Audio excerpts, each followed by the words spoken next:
just starting right now. I'm here with Nathan, or you could call him Nate if you feel more comfortable. This is really cool because I met you, not too long ago, and just starting to build. I'm starting to get to know you. So this interview will be fun for me and for everyone else. So just get right into it, Nate. Just explain who you are as a dad, some challenges, and then encourage us with some things. Well, I guess I'll start from the beginning. I got into my son's life at the age of when he was 3, and there's a lot that went on with there, but we have only 7 minutes. So the part with me was, is this something I wanted to tackle? Like, first, do I want to be in this kid's life? Period. Like, get to know him, because what if things didn't work out? You get attached to a kid, and then the second thing was, how much do I want to take on? And I realized if I'm in, I'm all in, and there was no holding back. And I was like, I'm not gonna be a half a dad, or feel things out. I'm full in, and I just went from there, and that's my son, and that's it. So I went from there, and I just do everything that I felt a father should do, and for me, the most important thing was to take it from a spiritual standpoint, and how God wanted me to be a dad, not how I was raised, not going against what I was raised, or not comparing to my father or other fathers, but how God wanted to raise me to raise him and stuff, and then just staying true to that. And I think the challenges of just being a dad for anyone is the world's constantly changing, and it's how big is your voice to your kid. For me, it was like I needed my son to consider my voice. And I found the best thing I have to offer is just my example. It doesn't matter what I teach him, what I tell him, doesn't matter what I say is right and wrong. It's when he looks at my example on a daily basis is what he tends to remember, and what he tends to apply to his examples, and to what I say and stuff. And so I found that that's challenging, is being a hands-on dad, making sure I don't neglect him, making sure I'm spending time with him when I have a migraine today. And he's trying to sing Lean on Me for his graduation. And I'm like, I hate that I have to sing, but I'm trying to show him how to do breathing stuff. And I'm like, this is the worst. And then he's filming videos for his school, and I'm here, and I'm like, I don't want to deal with this, but I need to be there, man. I need to be ever present. I need to show him this is what a man does, this is what a father does. And so the challenges are pushing past myself.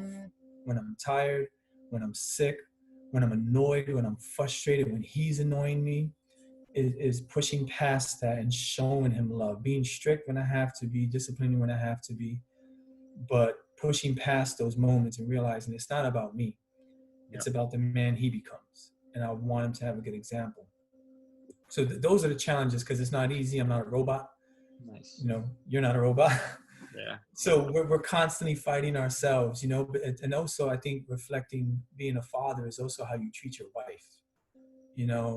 He sees how I am with her and how we interact. And that's another important aspect, because you could be the best dad, but you also need to teach him how to treat women. And he sees me respectful to other people. He sees me respectful to my wife. He sees me treat everyone the same exact way. And that's actually really important right now with all that we're dealing with the inequality and racism. He sees me treat every person, no matter who they are, with the same exact respect, and going above and beyond for them. And that hopefully will teach him too. And it's not easy as well, because when we take the train and people are shoving and pushing, as a father, you want to protect your son. Very rarely would a father say, you know what, you can go before my son. And I've done that to show him, like, sometimes you step back, I protect you, but I'm gonna let those people go, let them be, disrespectful. And sometimes it benefits us if you've seen people be kind and give up their spot for us. Sometimes you've seen them not be kind, but so that's one. And then the blessing is everything, like seeing his personality grow, and just the memories you build. Again, talking about doing stuff you don't want to do. I took him. I had a migraine another day, and I went out. My wife and him wanted to go play catch. I didn't want to go. And then I was like, all right, I'll go outside, but I don't want to play anything. But I was like, but he's going to want to play. I was like, dang it, I have to do something. So I played catch with him. Taught him how to play with a baseball and a glove. And as much as it physically hurt me and my head hurt, seeing him like challenge himself, like I want to do 100 perfect throws, and I Mm, want to try to catch this many and set these goals, and him achieve them. It meant the world to me. nice. It was worth all of it. And I think those are the blessings, is when you see him grow, you see him appreciate you. I just heard him do a class thing where he's talking about equality, and he's talking about, how it says the United States, Mm, united. We're supposed to all be united. It's in our name. And how can we not be united? I'm like, man, that makes me so proud. yeah.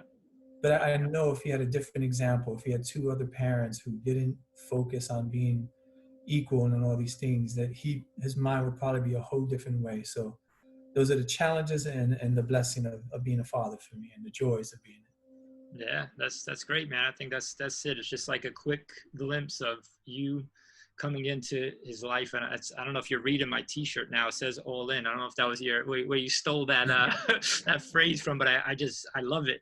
Subliminal. That's it. You don't even see what's going on, but just going all in, and you had to make that decision. So that's like what's awesome about you. Like some other people who again gave birth to the child, they're like, nah, I'm not all in. I'm all out. I don't want any part of this. And that you took it even the next step further to say, man, I'm gonna be that example. I'm gonna be that man. And I was laughing too. I was just thinking about it. Nathan and David and just all these biblical names and all the biblical people that we can have examples from, but we need that in the flesh. And I thank you for being that man, and man who showing your son how to be a man. And just again, like you said, right now this is what we need in the world. So appreciate you being on, man. Thank you for sharing. Hopefully somebody is inspired.